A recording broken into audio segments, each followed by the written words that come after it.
ঢাকা টাঙ্গাইল মহাসড়কের চিত্র জানাতে এই মুহূর্তে যোগ দেবেন সহকর্মী রাব্বি খান। রাব্বি, ঢাকা টাঙ্গাইল মহাসড়কে আসলে যানবাহনের ব্যস্ততা কেমন দেখা যাচ্ছে? হাইওয়ে পুলিশের আসলে এই সকল জায়গাতে দেখা যায় যে বিশেষ দায়িত্ব পালন করতে হয়, তো আজকে হাইওয়ে পুলিশের আসলে চাপ কেমন দেখা যাচ্ছে? যারা যাত্রী রয়েছেন তারা কি বলছেন তাদের এই যাত্রা নিয়ে? এবং সেই সাথে আরো একটু জানতে চাই, যমুনা সেতুর আশপাশটাতে আসলে এলেঙ্গার ওই জায়গাটা থেকে গাড়ির চাপ অনেক বেশি থাকে, সেই দিকের অবস্থা আসলে এখন কি রকম সেটিও একটু জানতে চাই। শুভ সকাল। ত্রয়োদশ জাতীয় সংসদ নির্বাচন এবং গণভোটকে কেন্দ্র করে নিজ নিজ নির্বাচনী আসনে ফিরছে ভোটাররা। গতকাল ছুটির হওয়ার পর থেকে আমরা দেখেছি, গতকাল দুপুরের পর থেকে ঢাকা টাঙ্গাইল যমুনা সেতু মহাসড়কে কিন্তু যানবাহন এবং যে যাত্রীদের চাপ সেটি কিন্তু বৃদ্ধি পেয়েছে এবং সেটি কিন্তু একেবারে গভীর রাত পর্যন্ত আমরা দেখেছি যে ঢাকা টাঙ্গাইল মহাসড়কে পরিবহন এবং যে যাত্রীদের চাপ।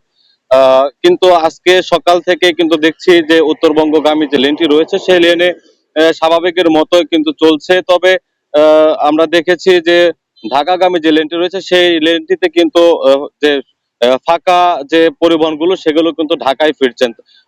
বোঝা যাচ্ছে যে যে সকল পরিবহনগুলো উত্তরে গিয়েছিল সেগুলো আসলে ঢাকায় ফিরছে এবং যাত্রীদের সাথে কথা বলেছি, তারা বলছেন যে পরিবহন সংকট রয়েছে এবং অতিরিক্ত ভাড়া আদায়ের বিষয়টি তারা বলছেন।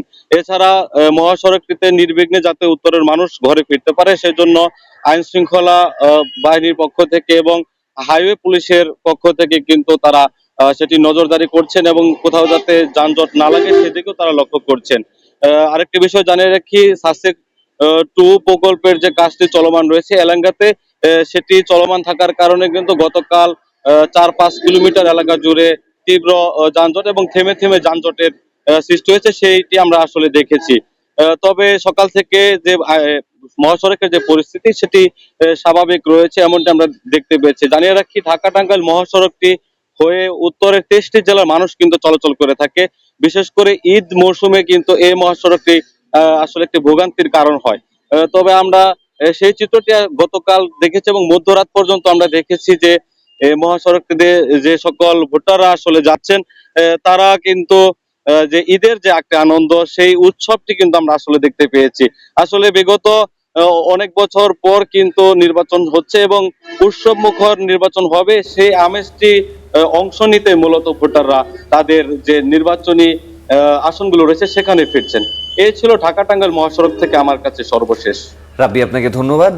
আমাদের সহকর্মী কমলাপুর রেলওয়ে স্টেশন থেকে মাঝার আছেন। মাঝারের সাথে আমরা একটু কথা বলতে চাই। মাঝার, সেখানকার পরিস্থিতি এখন কেমন দেখছেন? আমরা যেমনটা দেখছিলাম যে আসলে কালকে থেকে যাত্রীর অনেক চাপ দেখেছি, আজকে আসলে সকালবেলা যাত্রীর চাপ কেমন দেখছেন এবং যাত্রীদের সাথে কথা হয়েছে কিনা, কোনো বেগ পোয়াতে হচ্ছে কিনা তাদের?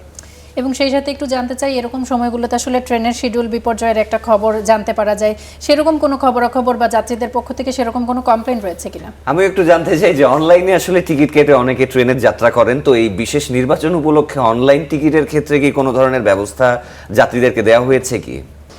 এই সাত সকালে উৎসব মুখর পরিবেশে আপনাদেরকে শুভ সকাল জানানোর জন্য আমিও দাঁড়িয়ে আছি। আমাকে সংযুক্ত না করলে আমিও মন খারাপই করতাম। এই সকালে যারা বাড়ির উদ্দেশ্যে রওনা দিবেন ভোটের এই উৎসব আমেজে অংশ নিতে, কমলাপুর রেলওয়ে স্টেশনে কিন্তু অনেকে অপেক্ষা করছেন। তবে গতকালকের মতো আজকে যাত্রীর চাপ নেই। আজকে কমলাপুর রেলওয়ে স্টেশন কর্তৃপক্ষ যেটি জানিয়েছে যে 43টি আন্তনগর এবং 26টি লোকাল মেইল ট্রেন আজকে ছেড়ে যাবে কমলাপুর থেকে। তবে যাত্রীর চাপ আসলে গতকালকের তুলনায় অনেকটাই কম। যারা আছেন আমরা একটু ওনাদের কাছে জানতে চেষ্টা করব যে এই সকালবেলা বাসা থেকে বের হয়ে বাড়ির দিকে রওনা হচ্ছে, উদ্দেশ্য কি, ভোটের আমেজ? জি, কেমন লাগছে এইবারের ভোটটা? এই যে উৎসব মুখর পরিবেশে মানুষ ছুটে যাচ্ছে বাড়ির দিকে, এটা কি আগে কখনো দেখেছেন? না, এরকম আগে কখনো দেখিনি। আপনি তো বেশ সিনিয়র সিটিজেন মনে হচ্ছে, এই জীবদ্দশায় কি প্রথম এইরকম দেখেছেন? জি জি জি আপনি তো দেখা যাচ্ছে বোধহয় একজন তরুণ ভোটার। কেমন লাগছে? এর আগে ভোট দিয়েছেন? জি না, এর আগে ভোট দেওয়া হয়নি। এবারে কি প্রথম ভোট? জি, এবার আমার প্রথম ভোট। কেমন লাগছে? জি, উৎসব মুখর একটা পরিবেশ, ভোটের জন্য দেশের বাড়ি ফিরে যাওয়া, গিয়ে নাগরিক হিসেবে নিজের দায়িত্বটা পালন করা, এটাই অনেক কিছু। ভাইয়া যেমন বলছিলেন যে নাগরিক হিসেবে দায়িত্ব পালন করবেন, আপনি নাগরিক হিসেবে যাকে ভোট দিবেন কি চান? আমি তার কাছে চাই যে যেন দুর্নীতি না হয়, দুর্নীতি মুক্ত সুন্দরভাবে দেশ চালাবে, এটাই। আমরা ভোটারদের সঙ্গে কথা বলে তাদের প্রত্যাশাও জানতে চাইলাম যে তারা এই যে সকালে উঠে বাড়ির পথে ছুটছেন 3-4 দিনের ছুটি পেয়ে, শুধুমাত্র একটি ভোট না, তাদের এই ভোট দেওয়ার উদ্দেশ্যও রয়েছে যে তাদের ভোট যেন বিফলে না যায়, তারা যাদেরকে ভোট রাষ্ট্রের জন্য কাজ করেন, এই কারণে রাজধানী ছেড়ে আবার বাড়িতে ফেরা, আবার হয়তো তারা এই কর্মমুখর পরিবেশে ফিরবেন। এই ছিল কমলাপুর থেকে আমার হাতে থাকা সর্বশেষ খবরাখবর। মাঝার আপনাকে ধন্যবাদ।